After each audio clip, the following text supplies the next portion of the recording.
શ્રીમદ ભગવદ્ ગીતા અધ્યાય 18 મોક્ષ સંન્યાસ યોગ શ્લોક 66-67નું પઠન કરીએ, પછી તેનો અર્થ સમજીએ. શ્લોક 66. સર્વધર્માન પરિત્યજ્ય મામેકં શરણં વ્રજ અહં ત્વા સર્વ પાપેભ્યો મોક્ષયિષ્યામિ મા શુચઃ. અર્થાત સઘળાય ધર્મને એટલે કે સઘળાય કર્તવ્યોને મારામાં ત્યજીને તું કેવળ એકમાત્ર મુજ સર્વશક્તિમાન સર્વાધાર પરમેશ્વરના જ શરણે આવી જા. હું તને બધાય પાપોથી મુક્ત કરી દઈશ, શોક કરીશ નહીં.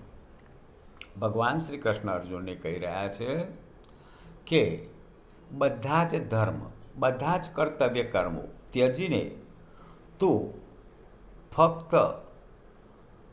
મારામાં જ સર્વશક્તિમાન સર્વાધાર પરમેશ્વરના શરણે આવી જા.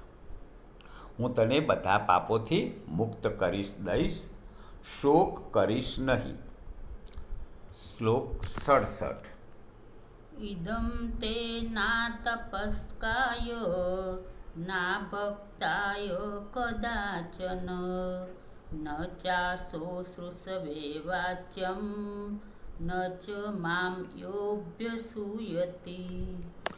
અર્થાત તારે આ ગીતારૂપી રહસ્યમય ઉપદેશ કોઈ પણ કાળે ન તો તપરહિત માણસને કહેવો, ન તો ભક્તિરહિતને, અને ન તો સાંભળવા નહીં ઈચ્છતા માણસને કહેવો, તથા જે મારામાં દોષ દ્રષ્ટિ રાખે છે એને કદીએ ન કહેવો.